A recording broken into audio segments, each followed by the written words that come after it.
Após novos ataques, governo enviará mais agentes da Força Nacional ao Rio Grande do Norte. E você vai ver também.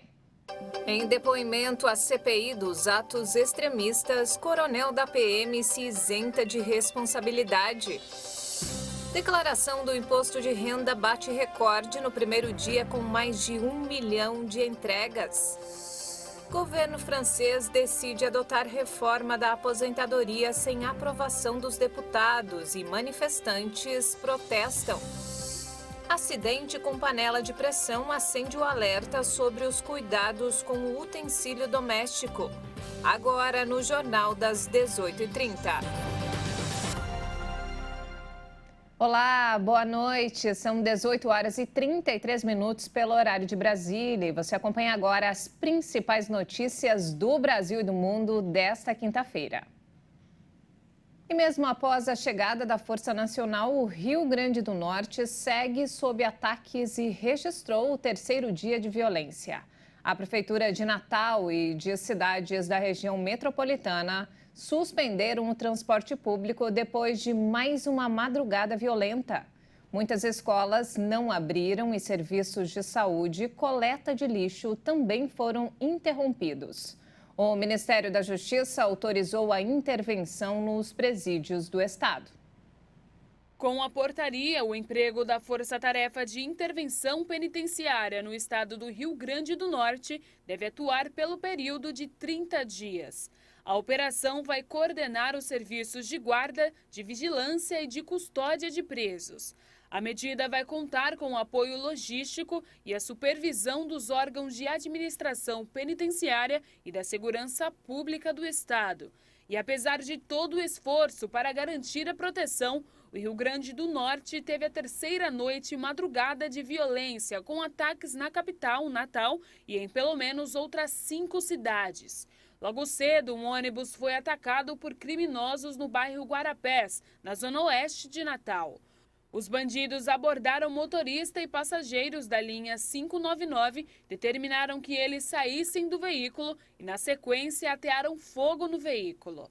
Após o episódio, o sindicato que representa os motoristas de ônibus informou que suspenderia a saída de novos veículos das garagens. A operação de trens urbanos da capital também foi suspensa pela Companhia Brasileira de Trens, depois que criminosos atacaram uma estação no bairro Nova Natal e colocaram obstáculos sobre a linha férrea em vários pontos. Nos últimos dias, o Rio Grande do Norte tem sido alvo de ataques violentos orquestrados por uma organização criminosa que supostamente protesta contra as condições dos presos nas penitenciárias. Os criminosos atiraram e atearam fogo em prédios públicos, estabelecimentos comerciais e veículos em cerca de 30 cidades do estado. Segundo a polícia, até essa manhã, as operações para combater os ataques tiveram 57 suspeitos presos e cerca de 15 armas de fogo e 26 artefatos explosivos foram apreendidos, além de drogas e munições. Até o fim da tarde de hoje, 38 cidades haviam sido atingidas pelos ataques. 65 pessoas foram presas e um menor foi apreendido.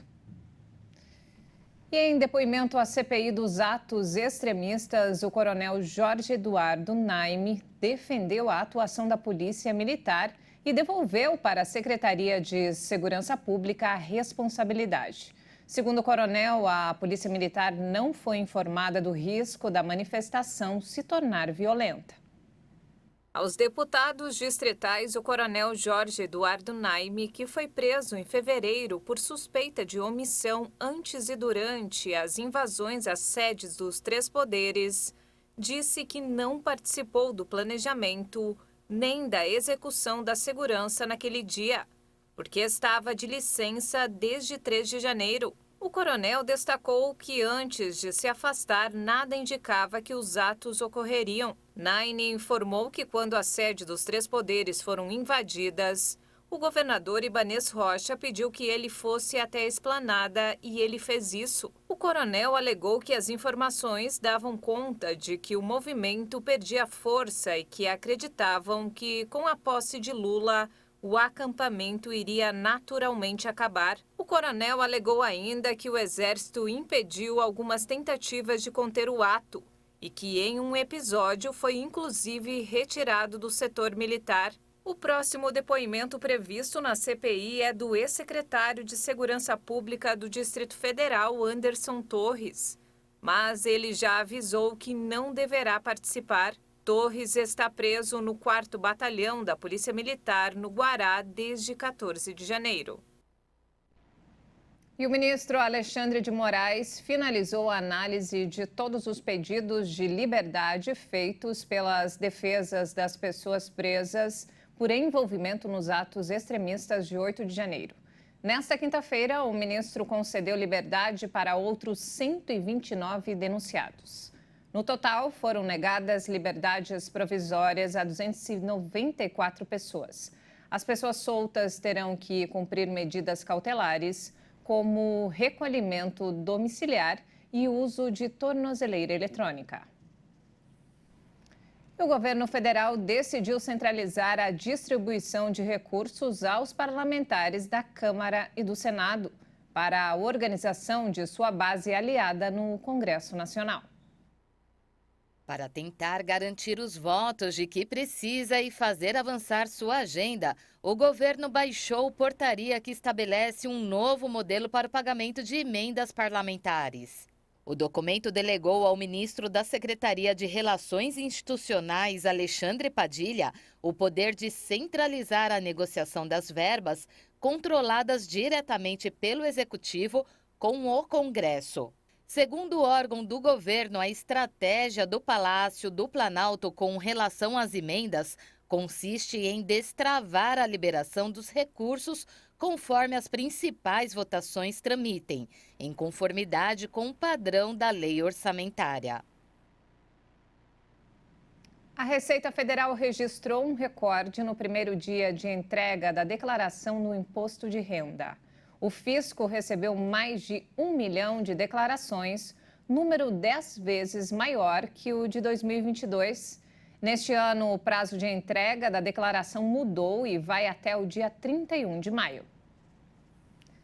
E a atividade industrial segue desaquecida. Neste início de ano, o setor registrou o menor índice desde 2017. Os dados são da Confederação Nacional da Indústria.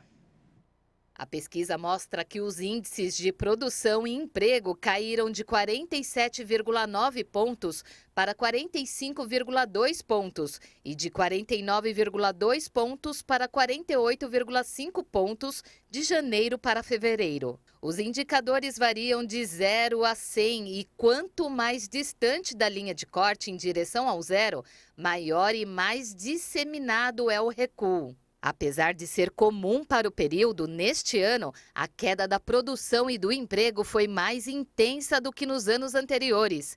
Um dos motivos que dificulta o aumento das atividades das indústrias brasileiras é o nível dos estoques, que seguem acima do planejado pelos empresários, sugerindo uma demanda mais fraca que a prevista. A sondagem industrial é uma pesquisa mensal que escuta pequenas, médias e grandes indústrias para avaliar a evolução da produção, número de empregados, utilização média da capacidade instalada, nível de estoques e estoque efetivo em relação ao planejado, expectativas e intenção de investimento. Foram consultadas 1.637 empresas entre os dias 1º e 9 de março.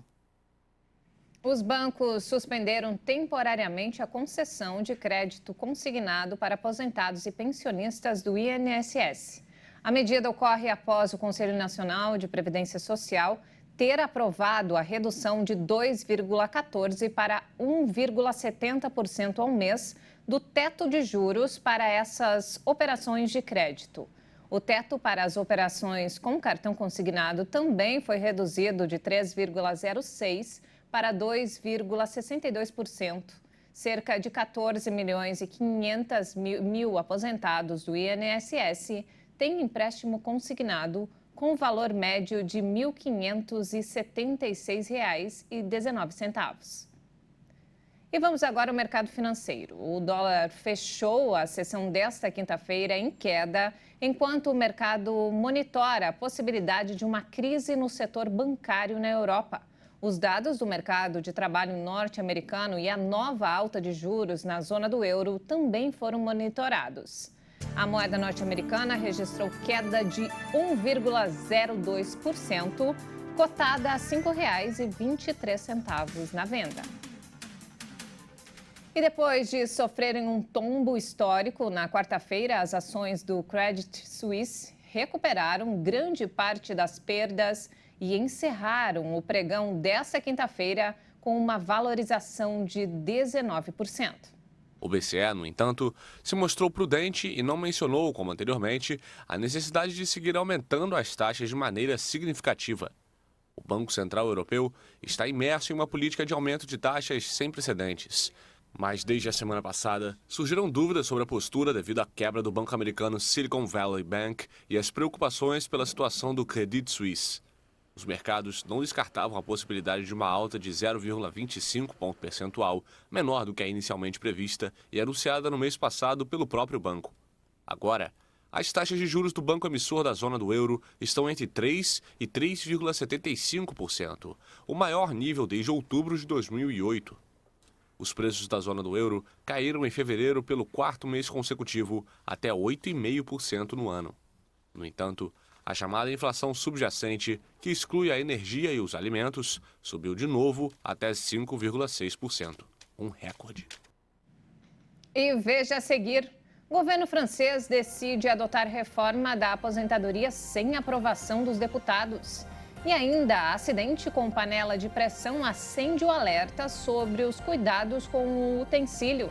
Nós voltamos em instantes. Até já!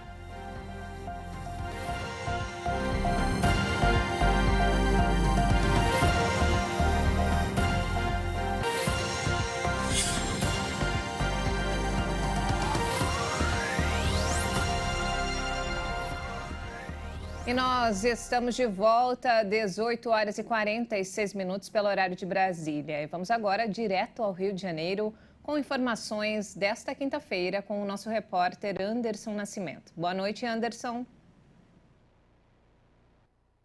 Boa noite, Juliana. A polícia encontrou a menina de 12 anos que estava desaparecida desde o início do mês. Segundo as investigações, a jovem saiu de casa em Sepetiba, na zona oeste do Rio, e foi parar no Maranhão, após conhecer Eduardo Noronha, de 25 anos, por meio de um aplicativo na internet. Depois que a família registrou o caso na delegacia, a polícia conseguiu identificar o paradeiro dela, através de conversas nas redes sociais e o registro em uma rede Wi-Fi em São Luís do Maranhão. Mais de 3.000 quilômetros de distância. A vítima foi resgatada do cárcere privado em uma kitnet e encaminhada para a realização de exames. Eduardo foi preso em flagrante por sequestro e pode responder por estupro de vulnerável. E uma feira de artesanato e empreendedorismo deve movimentar mais de 2 milhões de reais. Em sua 15ª edição, a Feira Artes Manuais começa hoje na capital fluminense e vai até domingo. Além de exposições, o evento oferece gratuitamente 20 mil vagas para quem deseja conhecer ou aprimorar mais de 300 técnicas de artesanato. Entre as principais oficinas oferecidas estão de crochê, bordado e pinturas em tela e tecido. O evento acontece na Expo Mag, no centro do Rio, com ingressos vendidos na hora a partir de R$ 24.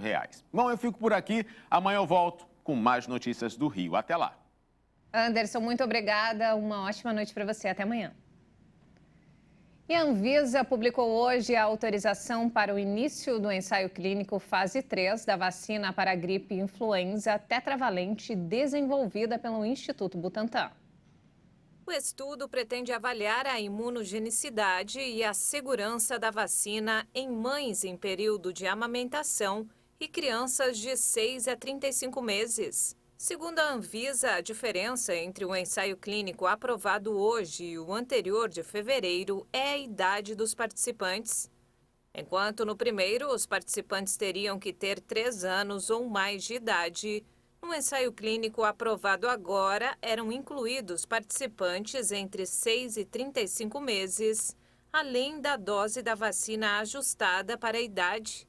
O processo de produção da vacina tetravalente é semelhante ao da trivalente do Instituto Butantan, que já é utilizada nas campanhas nacionais de vacinação contra a gripe e influenza. Enquanto uma das vacinas trivalentes contém o vírus B e a outra o vírus influenza B, a vacina tetravalente apresenta as duas cepas da linhagem B na mesma formulação. A expectativa é obter uma vacina influenza tetravalente análoga à trivalente, mas com uma proteção adicional contra uma segunda cepa. De acordo com o protocolo clínico, a ideia é incluir cerca de 1,9 mil participantes entre 6 a 35 meses em 10 centros de distribuição entre São Paulo, Roraima, Sergipe e Pernambuco. E em mais destaques internacionais, após semanas de protestos, a impopular reforma da Previdência do presidente Emmanuel Macron foi aprovada hoje na França.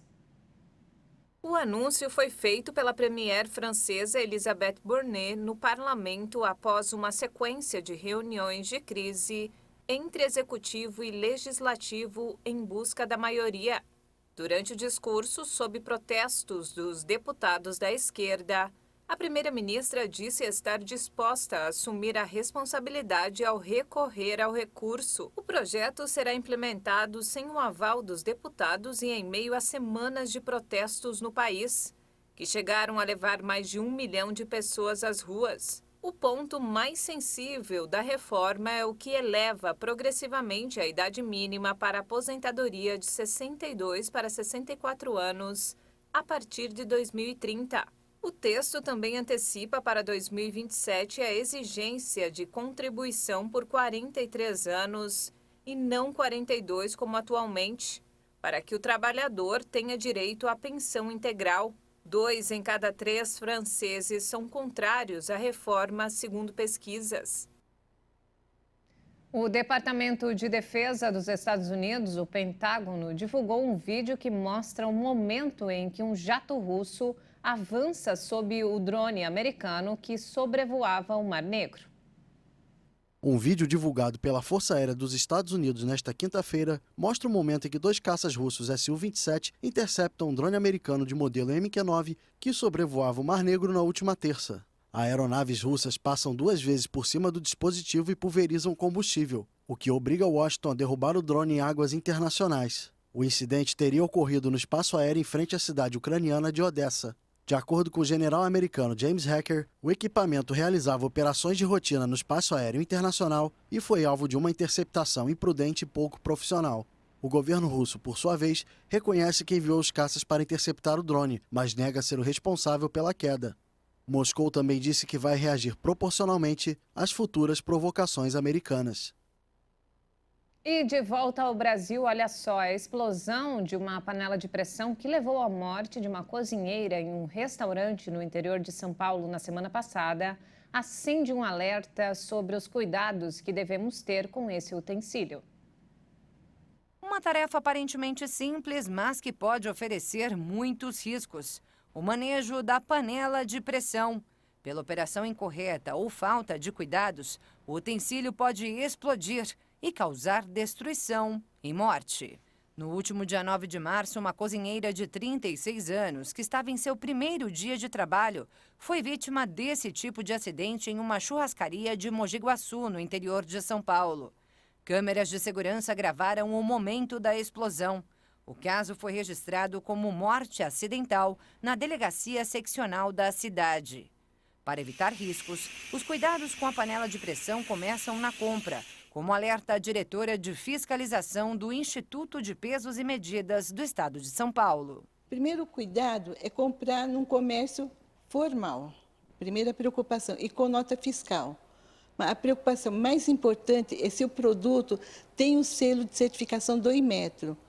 Mas só o selo não garante a segurança. Em casa ou restaurantes, é preciso manter os cuidados com o utensílio ao longo de toda a vida útil dele, com limpeza adequada, troca de peças e até com o descarte da panela, em caso de queda, por exemplo.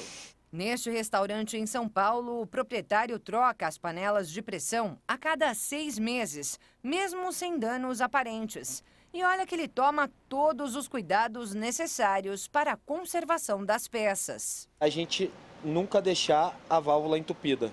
Isso aqui é fundamental. É por aqui que vai sair o vapor dela. Tanto na hora do cozimento, que vai liberar o vapor, quanto na hora de poder abrir. A válvula entupida deve ser trocada, assim como o anel de vedação, conhecido como borracha, que costuma ressecar.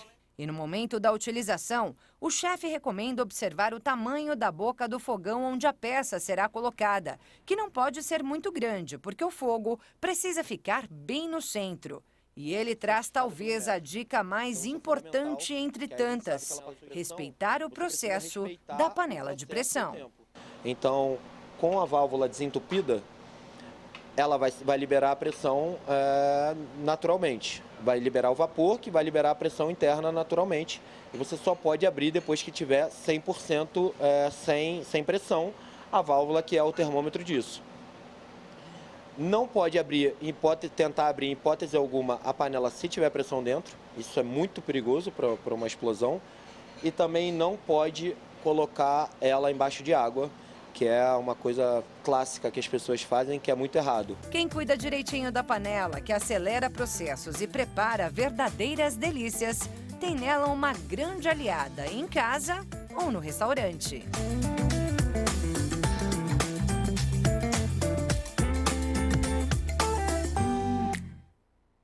Isso mesmo, é bom ficar sempre atento para evitar acidentes. E antes de encerrar, olha só que fofura. 2 pandas comemoraram hoje o Dia do Panda no Zoológico de Moscou. Mesmo com o tempo chuvoso, os visitantes celebraram com os animais. Os curadores de animais do zoológico prepararam guloseimas especiais para os pandas, incluindo um bolo colorido decorado com frutas. Mas os animais preferiram sua refeição tradicional de brotos de bambu. Os 2 pandas gigantes, Dindin e Ruyi, foram dados ao zoológico pelo presidente chinês Xi Jinping em uma cerimônia com a presença do presidente russo Vladimir Putin em abril de 2019. Pequim emprestou pandas a Moscou por 15 anos como parte de um projeto de pesquisa conjunto. De acordo com seus curadores, independentemente de sua aparência fofa e dieta vegetariana, os pandas têm uma força formidável e podem facilmente prejudicar um curador que se aproximasse deles. Portanto, construir a confiança entre humanos e pandas gigantes é importante no trabalho diário. Olha, a Carol estava me falando que eles não quiseram comer o bolo, ó. Vão ficar de dieta para manter essa fofura. E não temos mais tempo, essa edição fica por aqui. Mais informações ao longo da nossa programação. Uma ótima noite para você, até amanhã.